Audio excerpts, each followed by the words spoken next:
Que nesse culto o Senhor possa ser entronizado, Deus, e que a nossa adoração suba a Ti como um cheiro suave, Deus.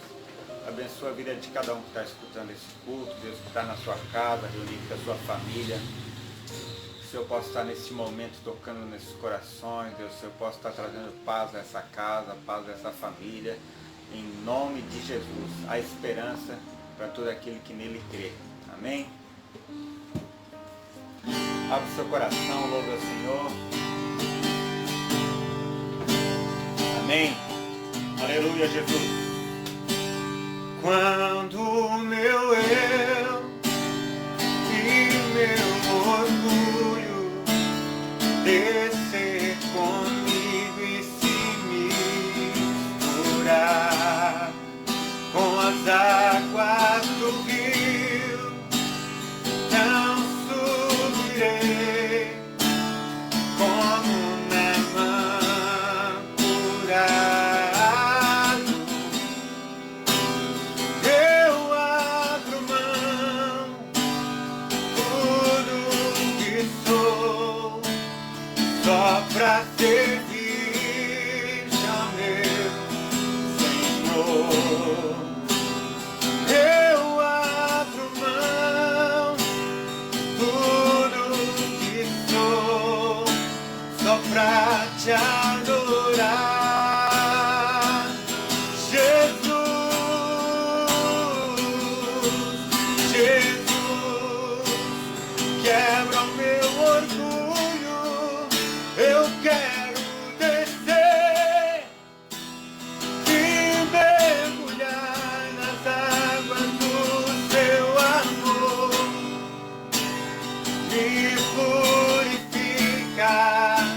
Eu quero ser limpo como Naamã no teu poder.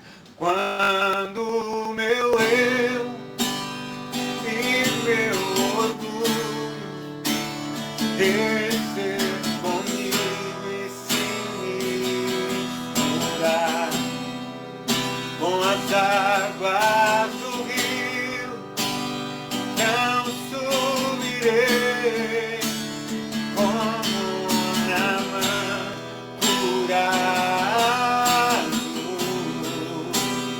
Eu abro mão tudo que sou só pra servir ao meu Senhor. Eu abro mão de tudo que sou só pra te adorar, Senhor, Senhor. Quebra o meu orgulho, eu quero descer e mergulhar nas águas do teu amor, me purificar. Eu quero ser limpo como Naamã no seu poder. Aleluia. Pastor Regis. Eu gostaria de dar início a esse tempo de palavras com uma leitura bíblica da carta de Paulo aos Romanos, capítulo de número 8, a partir do verso 31 ao verso 39. Incluir esses 8 versos da Bíblia, se você quiser acompanhar na sua casa ou no celular. A Bíblia diz o seguinte: que diremos, pois, à vista dessas coisas? Se Deus é por nós, quem será contra nós? Aquele que nem mesmo a seu Filho poupou, antes o entregou por todos nós, como não nos dará também com ele todas as coisas? Paulo está fazendo uma pergunta, né? Quem intentará acusação contra os escolhidos de Deus? É Deus que nos justifica. Quem os condenará? Pois é Cristo quem morreu, ou antes, quem ressurgiu dentre os mortos, o qual, está à direita de Deus e também intercede por nós. Versículo 35. Quem nos separará do amor de Cristo? A tribulação, a angústia, a perseguição, a fome, a nudez, o perigo ou a espada? Como está escrito, por amor de ti, somos entregues à morte o dia todo, perdão. Fomos considerados como ovelha para o matadouro. Verso 37. Mas em todas essas coisas somos mais do que vencedores, por meio daquele que nos amou. Pois estou certo, Paulo diz, de que nem a morte, nem a vida, nem os anjos, nem os principados, nem as potestades, nem o presente, nem o porvir, nem a altura, nem a profundidade, nem alguma outra criatura nos separará do amor de Deus que está em Cristo Jesus, nosso Senhor. Amém? Pai, nós te damos honra e glória, Deus, por essa palavra de vitória, por essa palavra de triunfo, por essa palavra consoladora, Pai. Muito obrigado, Jesus, porque estes homens, Pai, tiveram a grata missão de passar a Tua vontade a nós através da Sagrada Escritura. Tem compaixão da minha vida, Pai, que eu possa edificar os irmãos que estão em suas casas, nesse tempo de empecilho, de cultuarmos a Ti, mas que eles possam ser da mesma forma, Senhor, tocados, Deus, pelo Espírito Santo, tocados, Deus, pela Tua graça, e que haja um conforto a todo aquele que está abatido, fatigado e atribulado pelas circunstâncias dessa noite. Teu Espírito Santo é um consolador, e todo consolador ele consola. E o que nós pedimos essa noite, através desta palavra de vitória, dessa palavra de bênção, é que o Teu Espírito Santo possa consolar a cada um. Bem, irmãos, então essa aqui, a minha Bíblia tem um título assim, Cântico de Vitória, né? E de fato, irmãos, uma vez compreendida esta passagem, uma vez compreendido esses 8 ou 9 versículos aqui, de fato, irmãos, isso aqui é um antídoto por demais poderoso, irmãos, para a depressão, para todo sentimento de desamparo, para todo sentimento de angústia, né? O salmista diz, por que estás abatido, minha alma? Por que te afliges dentro de mim? Então este aqui, irmãos, é um refrigério para a alma. Este aqui, irmãos, é um consolo para aqueles momentos, irmãos, de dificuldade, para aqueles momentos de desespero, de desamparo que nós constantemente nós sentimos diante das circunstâncias, diante das tribulações, diante dos problemas que se levantam no nosso dia a dia. Isso aqui, meus irmãos, é um tesouro. Isso aqui, se nós pudéssemos tomar posse disso aqui, irmãos, quem fez essa promessa não foi um ser humano, irmãos. Quem fez essa promessa foi o Senhor Jesus. E Ele é poderoso para cumpri-la. Eu costumo dizer aos irmãos aqui da igreja, irmãos, Deus ele não é um político, irmãos, porque na campanha o político promete uma coisa e depois quando se elege muda um pouco o discurso. Cristo não é desse jeito, irmãos. O que Ele deixou registrado na Escritura é porque há poder no nome dEle para executar. Amém, queridos? Agora é claro que eu preciso compreender o que esses versículos querem de fato dizer, entendeu? Eu preciso analisar de uma forma mais profunda, para que eu possa extrair desse texto tudo aquilo, toda a verdade impressa nele e que me garante o consolo, o amparo e a vitória. Amém, queridos? Então eu gostaria de, em alguns momentos aqui, passar pelo menos 2 ou 3 versículos desse cântico de vitória, como diz Paulo.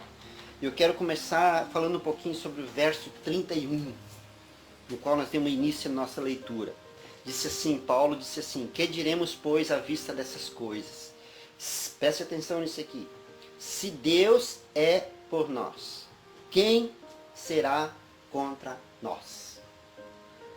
Irmãos, aqui Paulo não está nos isentando de luta, irmãos. Quando ele diz lá, quem será contra nós? Ele não está isentando a mim e a você de oposição. Não é isso que a Bíblia está dizendo. Irmãos, um dos problemas de discipulado da igreja, um dos problemas dos discipulados das igrejas, foi a isenção da militância. Muitos pastores não têm preparado a igreja para a oposição. Esse é um dos problemas da igreja. É como se Efésios 6, a partir do verso 10 em diante, é como se isso tivesse sido excluído da Bíblia. E se você ver lá, Paulo está descrevendo a armadura do crente. E eu pergunto a você, para que serve uma armadura, irmãos? Para militância. Deus nos vê, ou deveria nos ver, como soldados, como militantes. Alguns irmãos, bem intencionados com certeza, mas nas suas pregações às vezes deixam uma mensagem subentendida, do tipo assim: entrega a sua vida para Jesus e você não terá mais problemas. Mas isso não é uma verdade bíblica. Isso não é o que a Bíblia relata. Isso só vai se realizar lá na eternidade. Ok? Em Apocalipse, no capítulo 21, versículo 4, Jesus diz assim, que ele vai enxugar toda lágrima.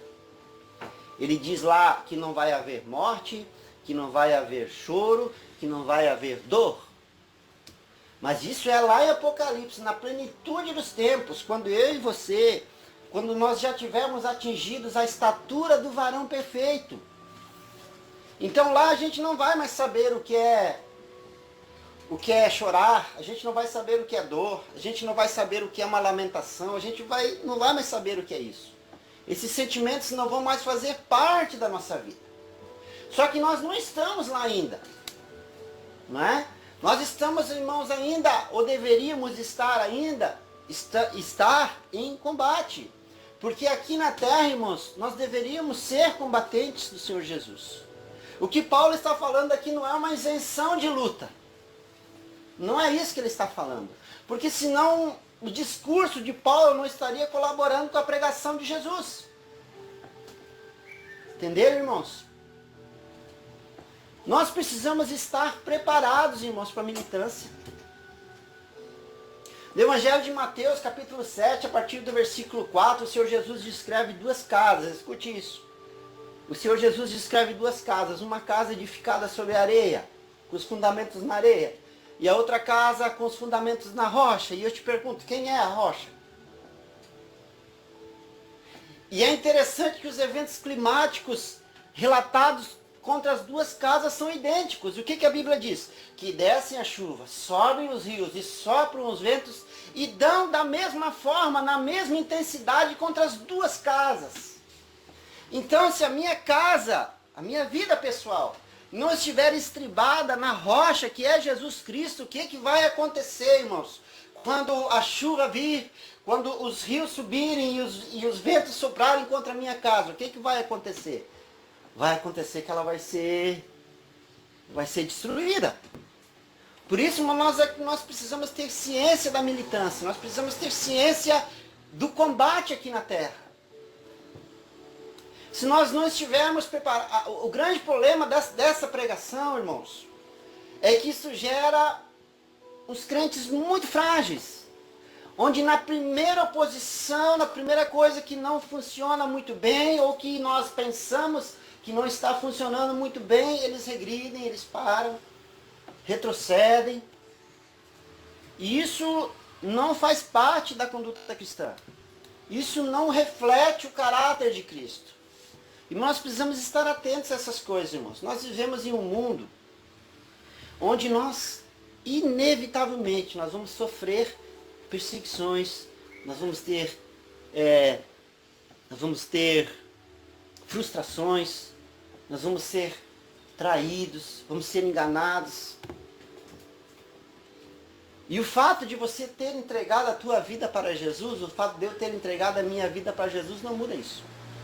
Isso são os ventos, isso são a chuva batendo contra a nossa casa. O que difere é a reação que eu tenho diante disso. Nós precisamos compreender essas coisas, irmãos. Nós precisamos compreender. Porque isso vai, irmãos, nos fortalecendo. Entendeu? Isso vai nos fortalecendo.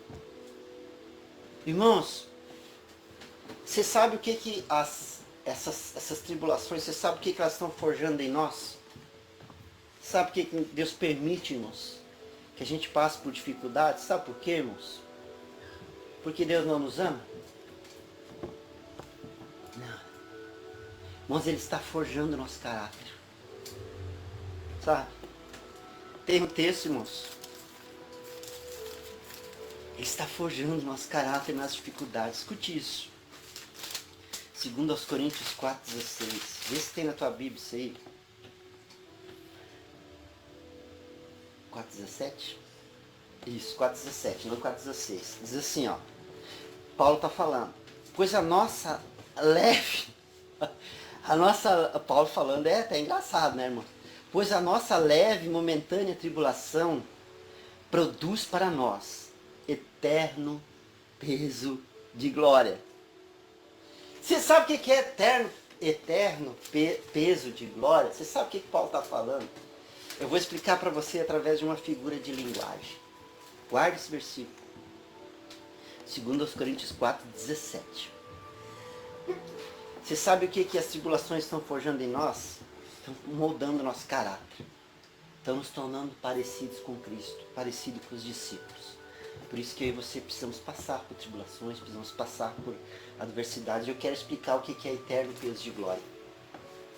Quando eu morava em São João Batista ainda, eu gosto muito de futebol, irmãos. E em 2009, 2010, mais ou menos, por aí. Eu lembro que uns empresários se juntaram na nossa cidade lá e trouxeram um ex-jogador profissional chamado Adilson Heleno. Não sei se todos os irmãos vão se lembrar desse cara, mas ele jogou, irmão. Ele jogou no Flamengo, ele jogou no Grêmio, jogou no Criciúma, jogou no Avaí, por último aqui. Adilson Heleno. Só que quando ele foi para São João Batista, irmãos, ele já estava veterano, já não jogava mais, estava visivelmente acima do peso, né? E jogava com uma bandagem num dos joelhos, sabe? Ele tinha tido um problema sério de lesão, nunca mais se recuperou, não jogava mais bola. Só que os empresários se reuniram e trouxeram ele, irmãos. Ele ganhava por partida, irmãos. Se eu não me engano, não quero inventar nada aqui, não, mas se não me engano, em 2010 ou por esse ano aí, acho que ele ganhava R$500 por partida. E jogava com a 10, irmãos. Manco, entendeu? A gurizada tudo com menos da metade da idade dele e ele jogava com a 10, irmãos. Ganhava mais que qualquer outro que tivesse em campo. Você sabe por que ele tinha essa condição? Porque a vida passada dele, as conquistas, faziam com que ele tivesse essa condição. Mesmo ali acima do peso, mesmo já com problema de lesão sério, sabe? Ele quase nem corria, irmãos, ele só tocava a bola. Mas era um maestro em campo, assim, a gente podia ver, o campo era pequeno, então a gente podia acompanhar ele assim a poucos metros, sabe? Ele orientava muito. Sabe o que ele tinha? Usar uma figura de linguagem, ele tinha um eterno peso de glória. Então, ainda que ele não corresse nem um terço dos outros meninos, ainda que ele não dividisse uma bola, ainda que ele não, sabe? Mas a bagagem que ele tinha fazia a pena, fazia valer a pena, eterno peso de glória. Você entende, irmãos? Irmãos, quanto mais nós lutamos e quanto mais nós vencemos, quanto mais nós entendemos essa adversidade, e quanto mais nós nos vemos capazes de superar todas as coisas, em nome de Jesus, e porque Ele está conosco, nós vamos juntando bagagens, nós vamos juntando eterno peso de glória. Irmãos, você pode ver em todas as histórias dos avivalistas, eles sempre tiveram, irmãos, momentos muito difíceis na sua vida anterior. Sempre foi assim, irmãos. Em João capítulo 16, está só os discípulos lá, irmãos. Judas não está mais, está só os discípulos. Jesus já havia ceado, está sentado com eles à mesa. E em João 16 ele começa a descrever como é que ia ser a caminhada deles, irmãos. Você já leu João 16? Ele diz assim, olha, vocês vão ser perseguidos. Jesus está falando bem assim com eles. Eu imagino a reação deles sentados à mesa, né? E Jesus fala, vocês vão ser perseguidos, vocês vão ser traídos, vocês vão ser expulsos das sinagogas. E aí ele diz assim, e tem mais. Quando matarem alguns de vocês, eles vão dizer que estão fazendo a vontade de Deus. Você pensa os discípulos ouvindo aquilo, Jesus sentado numa mesa como essa, e Jesus ali sentado, o que a gente esperava deles, talvez o que os discípulos esperassem deles, o que nós esperamos às vezes dele é o seguinte, não, a vida de vocês vai ser de glória em glória, a vida de vocês vai ser só porta aberta, a vida... Não foi nada disso que ele falou, irmãos. Ele diz, olha, vocês vão ser perseguidos, vocês vão ser mortos, vocês vão ser expulsos das sinagogas. Aí lá, no capítulo 16, no versículo 33, ele dá o remédio. Ele dá o consolo. Ele diz assim, mas tem de bom ânimo. É engraçado, né? Porque primeiro ele diz tudo que vai acontecer. Aí depois ele diz, não, mas tem de bom ânimo. Eu venci o mundo. E vocês vão vencer também. Que coisa engraçada, irmãos. Que coisa... Isso foge da nossa lógica, irmãos. Sabe por quê? Porque o evangelho não é uma questão de lógica. É uma questão de fé. O evangelho você não discerne por lógica. Você discerne com sabedoria e com fé. Sabe, irmãos, eu fico assustado quando eu vejo, assim, os crentes apavorados com o coronavírus. Eu entendo, assim, medidas preventivas. Eu, a partir de amanhã, eu vou botar a minha máscara, né? Vou botar a minha máscara de proteção. O Ari fez um aqui, olha. Vou botar a minha máscara de proteção, vou tomar cuidados devidos e coisa e tal. Mas eu vou dizer para vocês, irmãos, eu não estou muito preocupado não, sabe, irmãos? Todas as pessoas que têm vindo aqui na minha casa, irmãos, estão entrando na minha casa, aqui tem, nós estamos num espaço pequeno aqui também, 1, 2, 3, 4, 5, 6. Entendeu? Estamos aqui, irmãos. Todos os irmãos, vários irmãos vieram, alguns irmãos vieram semana passada, pra gente na live da semana passada. E todo mundo, irmãos, que vem aqui em casa está sendo bem recebido. Nas orações, irmãos, estamos juntos. Porque medida preventiva é uma coisa, irmãos, apavoramento. Sabe, esse negócio de não receber ninguém em casa. Meu Deus, gente, eu fico pensando qual seria a reação dos discípulos nesse tempo. Eu fico pensando. Será que eles estariam enclausurados em casa, irmãos? Eu fico pensando sobre isso. Sabe? Então, irmãos, as oposições elas vão vir, irmãos. Mas fique tranquilo. Porque você vai vencer a todas elas. Deus está preparando o nosso caráter, está forjando o nosso caráter. Irmãos, o Evangelho, a pregação do Evangelho, nunca foi: você não vai ter problemas depois de convertido. Nunca foi isso. Jesus nunca falou isso. Paulo não está falando isso. Nenhum dos discípulos jamais falou isso.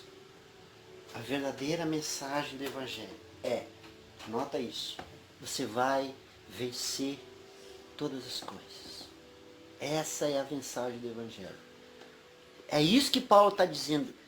Quem será contra nós? Não quer dizer que não vai ter ninguém contra nós. Não, vai ter sim. Só que quem é essa oposição mediante o tamanho de Deus que está em nós? Você entende a diferença? Você entende agora o que Paulo está falando? Ele não está dizendo que não vai haver oposição. Ele está dizendo que vai haver oposição. Só que dentro de nós existe um Deus que é infinitamente maior que essa oposição. Por isso que ele faz essa pergunta: quem vai ser contra nós se Deus é por nós? Então, meu irmão, deixa eu te dizer algo esta noite. Se você está com o Senhor, tem vivido uma vida com Ele, não se preocupe. Todas as coisas sempre estiveram debaixo do controle de Deus. Não importa se a China gerou esse vírus, se foi não sei quem, não importa, não importa. Deus estava ciente disso muito antes. Ok? Guarda essa palavra. Se Deus é por você, nada que não seja proveitoso para você vai se levantar contra você. Deus só vai permitir, irmãos, aquilo que for para forjar o nosso caráter. Para que eu e você tenhamos peso de glória. Os fariseus iam prender Jesus, irmãos. E eles voltavam. Não, os fariseus mandavam uma turba prender Jesus. E aí a turba voltava aos fariseus, dizia assim para eles. E os fariseus perguntavam para eles, por que vocês não prenderam ele? E eles diziam, não, porque ninguém fala como ele. Eterno peso de glória. Irmãos, quanto mais você for provado, e quanto mais você for aprovado na aprovação, mais peso de glória você vai ter. Mais a tua palavra vai ter autoridade, mais a tua oração vai ter autoridade.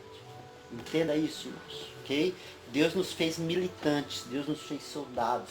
Nós não somos a geração de Saul que se acovarda em trincheiras enquanto Golias fica bradando por 40 dias no monte. Não sei se estava no monte, mas eu sei que eu estava lá bradando por 40 dias.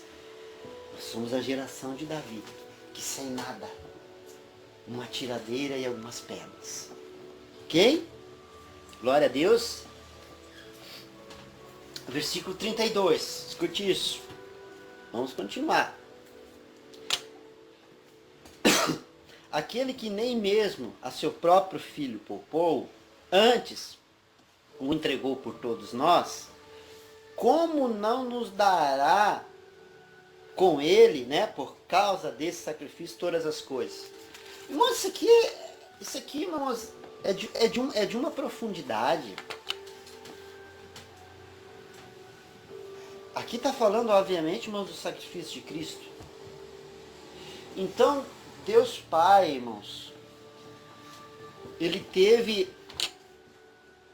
Porque a gente sempre pensa no sacrifício de Cristo, ou normalmente pensa no sacrifício de Cristo. A gente sempre olha para... Normalmente a gente olha para o sacrifício de Cristo, né? De Ele ir para a cruz voluntariamente, né? Aquela coisa. Mas você já parou para analisar o Pai lá no céu?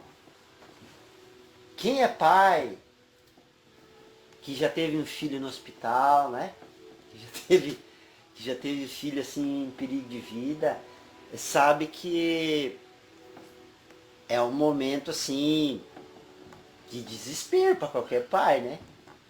É um momento assim, uma das maiores provas assim que um pai pode ter é ver o filho ali numa condição de dificuldade, assim, entendeu? Eu costumo, até tem um ditado que diz assim, olha, mexe comigo, mas não mexe com meus filhos, né? Tem um ditado que a gente dizia assim, né? E é uma verdade, né? É muito mais fácil, eu pelo menos assim, meus irmãos, eu tenho mais facilidade de alguém falar mal de mim, eu tenho mais facilidade de aceitar essa crítica do que dos meus filhos. Embora eu saiba, como pai, que eles não são perfeitos, né? E eu tenho a certeza que vocês compartilham disso também. Isso é um sentimento de paternidade. Agora, você já imaginou Cristo, Deus Pai vendo Cristo? Você já parou para analisar isso? Podendo intervir a qualquer momento. Era só, irmãos, Cristo dar uma palavra, era só Cristo levantar um dedo. O Pai viria. Mas Ele não fez. Ele não fez. Ele observou, irmãos. Ele observou o sofrimento de Cristo, irmãos. Até a morte. Você já parou para pensar, irmãos? Às vezes eu fico pensando, irmãos, sobre isso. E como nós somos importantes para Deus. Porque Ele trocou um filho perfeito. Os Os meus filhos não são perfeitos, os teus filhos não são perfeitos.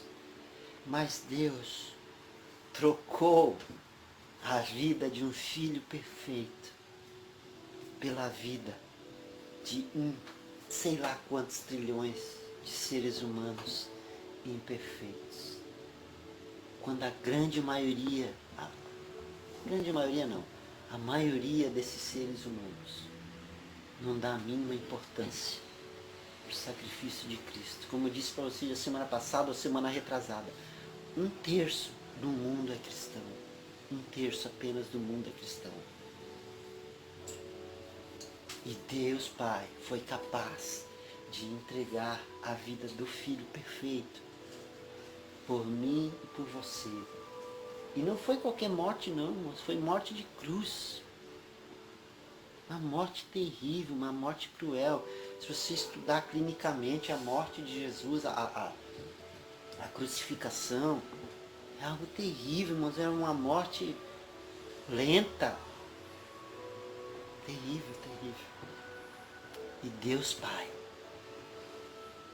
ofertou o seu Filho perfeito por nós, seres humanos imperfeitos. Você é de uma grandeza, você é de uma grandeza. Se nós só compreendêssemos isso, já seria o suficiente para nós nos valorizarmos a nós mesmos.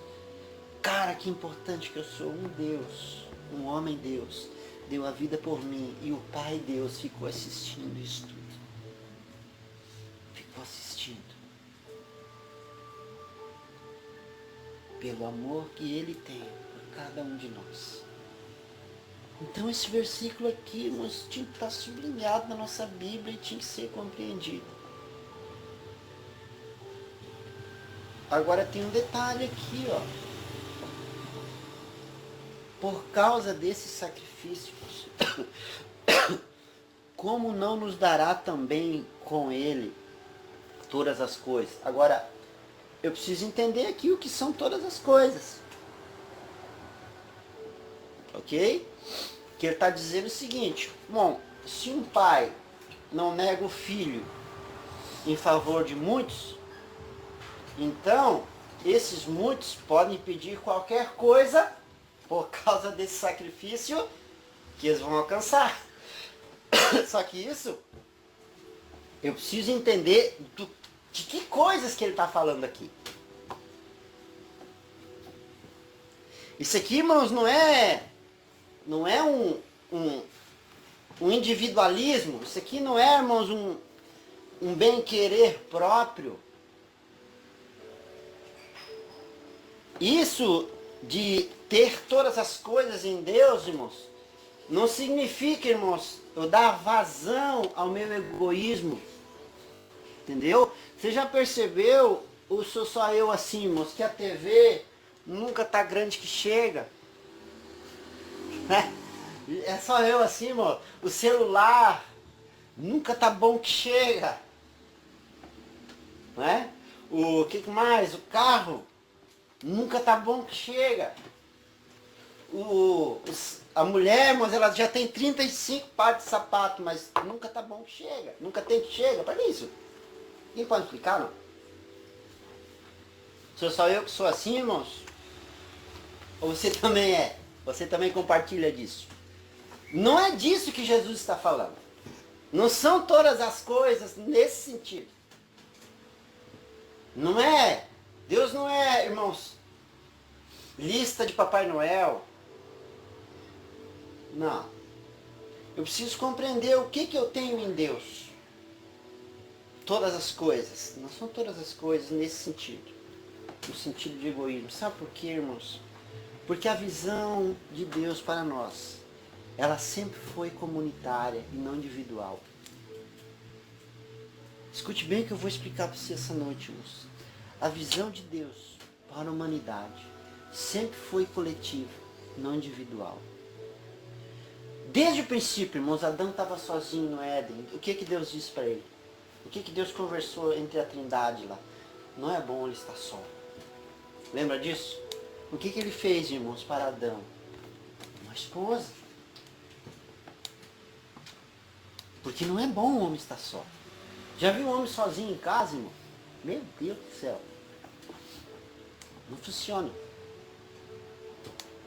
Não é bom o homem estar só. Então o que Deus faz? Deus faz uma adjutora a ele, para que pudesse compartilhar o dia a dia ali com Adão lá no Éden.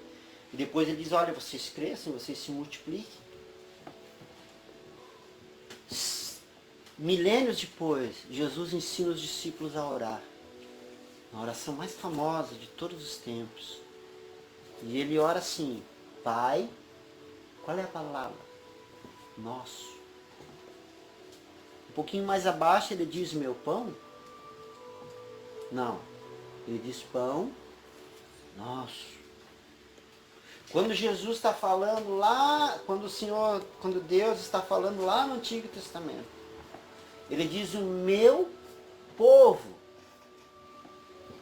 Ele chama Israel do quê? De o meu povo. Deus sempre quis um povo para andar com ele. É claro que dentro desse povo existe uma individualidade, existe um propósito particular para cada um de nós. Mas a visão de Deus, ela é comunitária e não pessoal. Ele usava os profetas sim, mas para alertar a comunidade. Por isso, irmãos, que em todos os tempos a igreja que mais agradou Jesus, qual foi, irmãos? A igreja de Atos. Por quê? Porque a Bíblia diz que em Atos eles tinham tudo em comum. O que é ter tudo em comum? É tudo em comum. Pastor, mas isso não é a ideia do comunismo? Nunca na vida. Não tem nada a ver com o comunismo. O comunismo é regido pelo Estado, por pessoas corruptas. A igreja de Atos, que se corrompe com o poder, a igreja de Atos, irmãos, ela era regida pelo Espírito Santo. Então a visão comunitária de Deus para a igreja é uma igreja regida pelo Espírito Santo, mas em comunidade e não individualismo. Por isso que a igreja de Coríntios, na primeira carta de Paulo, ela é repreendida. Porque de tal ponto que Paulo diz aos coríntios para eles não realizarem mais a ceia. Porque eles estavam ceando para quê? Para ficar doentes e para morrer. Porque eles não conseguiam nem compartilhar o alimento. Os ricos traziam as suas poções regaladas e coisas, e os pobres traziam o que podiam. E quando acabava a reunião ali, não sei exatamente como é que era o ritual, mas eles tinham uma ceia comunitária, os ricos se apressadamente corriam para a mesa para comer. E deixavam os pobres olhando, irmãos. Por isso que Paulo repreende a igreja, olha, vocês não façam mais a ceia, porque não foi isso que eu ensinei para vocês. Sabe por quê, irmãos? Porque a visão de Deus sempre foi comunitária. Então, quando Paulo fala de que em Cristo nós temos todas as coisas por esse sacrifício, não é uma visão individual. Não é eu quero. Não, a visão de Cristo é nós temos. Nós temos. É preciso compreender essas coisas, irmãos. O Evangelho, irmãos, a visão de Deus. Por isso é que ele vai levar uma igreja. A visão da igreja é um corpo com muitos membros. Tá vendo? Sempre a visão de Deus é comunitária. Sempre a visão de Deus ela não é unitária. A visão de Deus sempre foi comunitária. Ok? Cristo deu a vida por todos. Certo? E aí eu quero encerrar esta palavra, irmãos, com algo que me veio essa semana no coração. Sobre o isolamento social, irmãos. Eu entendo, irmãos, que isso é algo preventivo, é algo eficaz, evita o contágio, tal. Certo. Eu entendo. Tanto é que a gente vai nós estamos realizando os cultos, né? Que entendemos que de fato é necessário. Agora, você já parou para pensarmos, e eu compartilhava dessa ideia com alguns pastores amigos nossos, que esse isolamento social é exatamente o que o diabo quer? Você já parou para pensar dessa forma? Porque tudo que Satanás quer, irmãos, todo o intento de Satanás é desmembrar o corpo de Cristo, é separar o corpo de Cristo, é viver isoladamente, é viver o individualismo, entendeu? A Bíblia diz em algum lugar, Paulo fala, para não deixar de congregar como muitos fazem. Quando uma pessoa deixa de congregar, irmãos, ela se afasta do corpo e ela fica fragilizada. Eu assisto muito Discovery, irmãos, e os leões, quando querem atacar um animal maior, tipo um búfalo, tipo alguma coisa assim, de um tamanho maior, você sabe como é que eles fazem, irmãos? Eles afastam um indivíduo do restante da manada. Porque quando se afasta um indivíduo do restante da manada, ele fica fragilizado. E aí vão ali 2, 3, 4 leões e acabam matando aquele búfalo que pesa 10 vezes o peso de um leão. Eu respeito o isolamento social, irmãos. Entendo que ele é eficaz. Ok? Não estou falando contra isso. Agora estou analisando de um caráter espiritual, de uma outra forma de ver isso. E eu entendo que isso é exatamente, irmãos, a vontade de Satanás. Separar. Tem irmãos que eu não vejo há 30 dias. Entendeu? Tem irmãos que eu não vejo há 30 dias. Vamos orar, irmãos, para que isso tenha um fim. Vamos orar, irmãos. A coisa está bem controlada no Brasil, irmãos, em relação à pandemia. Tivemos perdas, sim, mas nada comparado aos Estados Unidos, nada comparado à Europa, nada comparado à África. Estamos debaixo de um controle, debaixo da bênção do Senhor. Entendemos que existem promessas para essa nação e eu entendo que por isso Deus está nos guardando. Vamos orar então para que isso tenha um fim, que a gente possa se reunir de novo como igreja. Porque uma mente fragilizada, irmãos, uma mente sozinha, cara, isso é princípio de depressão, irmãos. Você pode ver que uma pessoa depressiva, uma das primeiras coisas que ela quer fazer, o que é? Ficar sozinha. Ficar trancada no quarto. Já ouviu isso? Não, já ouvi um monte de vezes. Entendeu? Eu nunca tive depressão, mas já atendi muitas pessoas com depressão. E um relato comum entre elas é: eu quero ficar em casa, eu não quero ver ninguém. Entendeu? Você já parou para pensar sobre isso, irmãos? Eu quero reforçar a declaração que eu fiz, irmãos, essa semana, segunda-feira, eu acho, após o pronunciamento do presidente da França, Emmanuel Macron. Eu quero encerrar com isso, para que isso fique gravado na mente dos irmãos. Na segunda ou na terça-feira, o presidente da França, chamado Emmanuel Macron, ele deu uma declaração muito interessante. Ele perguntado como a França voltaria à normalidade, como a França reagiria depois da pandemia do Covid-19. Ele falou algo muito interessante, irmãos. Aquele homem, eu vou dizer um negócio para você, ele é um camarada muito esclarecido, muito articulado, ele sabe exatamente o que está falando. E ele disse assim que a França precisaria ser refundada. O que é refundar um país, irmãos? Ele completou, debaixo de novas diretrizes. O que é refundar um país? Não é o que é reformar uma casa, irmãos? É você trocar a janela, é você trocar uma porta, é você jogar uma tinta, mas a estrutura da casa permanece a mesma. Por quê? Porque é uma reforma. Agora, uma reconstrução, ele está falando em quê, irmãos? Ele está falando em mexer nos pilares, ele está falando de você começar do zero, debaixo de novas diretrizes. E a minha pergunta é: quem vai dar essas novas diretrizes para essa refundação da França? Eu vou dizer uma coisa para você, irmãos. Eu não tenho muito conhecimento, não posso falar muito sobre isso, porque são coisas que eu não alcanço. Mas existe, irmãos, um governo sendo formado por detrás dos governos, gente poderosa, gente influente, que está preparando, acredite você ou não, que está preparando o governo do anticristo. Eles são os antecessores dele. E eles estão preparados. Assim como João Batista veio preparar o caminho de Cristo. Estes homens influentes, coordenados, articulados e cientes, eles estão preparando o caminho do anticristo.